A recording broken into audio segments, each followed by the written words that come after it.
Totoo. Siyempre, hindi naman Ano ba nangyari? Mabuti naman. Tsaka feeling ko hindi. Kakaibigan lang. Pero feeling ko hindi naman trip ni Tidjo si Dylan. Sabi ko nga sa'yo, dito sa loob ay konting mind games. Hindi man kita gusto. Pero kung gusto kong umingin, pangalan ko. Naiintindihan ko. No, you know? And that's the thing na sinabi sa akin ni Piang na pinag-uusapan nila. Yung Kuya Dingdong. Nagigits mo na? Kaya huwag kang pakampante, sabi ko sa'yo. Kung sino pa yung mga nakadikit mo, sila pa yung hihila sa'yo pababa. Mag-ingat ka lang. Kilala mo naman kung sino mga dapat pagkatiwalaan dito. Tama, lip read mo. Hindi naman siguro violation na mag-lip read. Kay Dylan? Si Dylan? Si ano? Diba? Feeling ko din si Dylan. Ay, tingnan natin. Ayaw mo nun, may thrill na. Nunod lang tayo ng mga ganyan. Basta ako, alam ko naman yung goal ko pagpasok ko dito. Eh.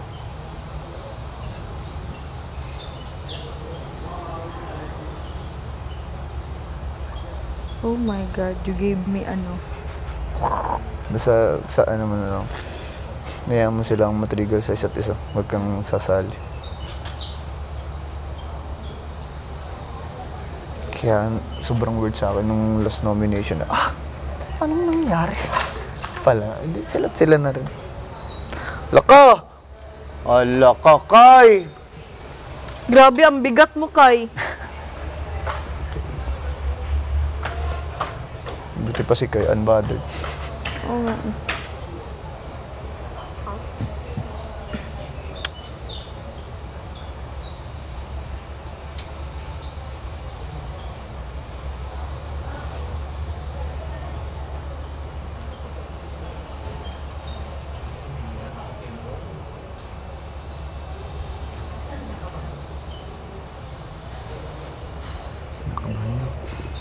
Ha?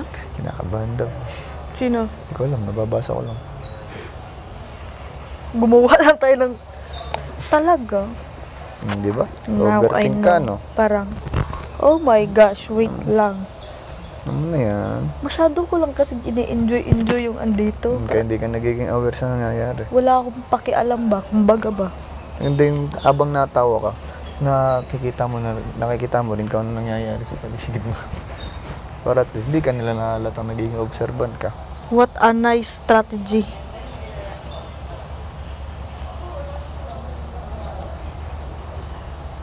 Mamaya, pag nagtunog na, magtatanong ulit kay... Ng tiyang ko ba?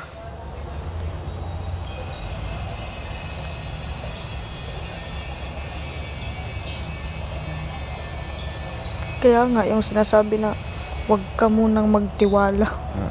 Hindi ka pa naman siya. Kahit sabihin, pamilya tayo dito sa loob.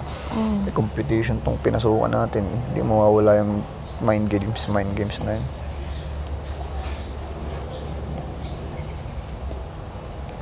Nagkataon pang same sila ni Kuya Dingdong sa si Piang. Same feathers, flocks together. Same feather, flaps together.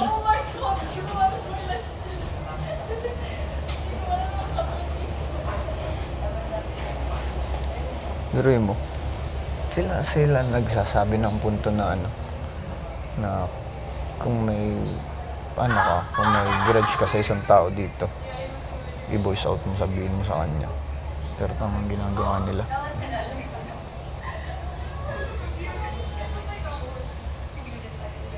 Tapos aminado ka rin naman, baka mabasta pala. Hindi mo impluwensya, huwag na. Pero ito, tatanungin kita na lang. Hindi naman to yung sa mga green jokes, adult jokes. Ano? Yung sa mga green jokes, adult jokes, alam mo naman, diba? Oo. Kanina nagmumula. Kaya, minsan din ako na, alam mo na ganyan, tagilid minsan kasi nga, Kaya nga nagugulat ako na, kahit wala ka namang... kulit kaya mo na, ganun ka sa... Ano? Kaya may nagugulat ako na kaya mo na kay... Kumbaga normal naman na adult na. Oo, pero yung parang... Nagugulat na ako na, sabi ko na, pahingi ng ano na, saging, parang ganun. Parang, may meaning ka agad, like... Pero okay lang naman, pero minsan, wala lang sa lugar. Normal yun ganun. kung nasa labas. Oo. Nandito ka sa loob eh. Oo. Tapos nagulat ako na parang gusto nyo, sa sabihin na lang natin nyo. Gusto nyo pang i-defend na natural lang yung mga ganun jokes na tinsang mag-a-adjust sa inyo pag nag-uusap kayo ng ganun. Buti na lang, nag-voice out si Kuya Bricks na, at saka si Jazz, naitigil na lang kako. Tigil, mas okay na itigil yung ganung usapan kasi nga wala namang boundaries dito eh. Hindi nyo naman pwedeng sabihin yung teams na, ay, pinag-uusapan kami, layo ka muna. Tapos nagulat din ako sa sinabi ni Kuya Den na ano. Yeah? Na, ano sabi? Teenager na kayo, pero hindi kayo bata.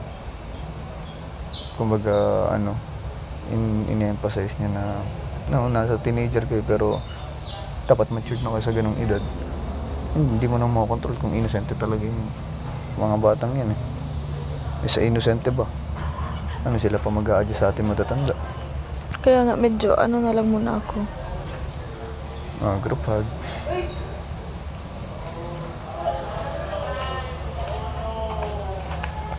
dyan na kayo mga be.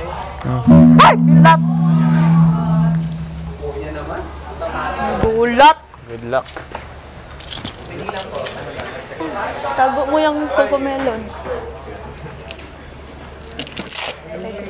Ay!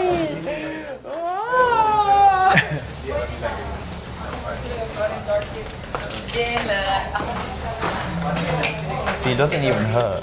Yeah. You can put it on your skin. No. It doesn't hurt.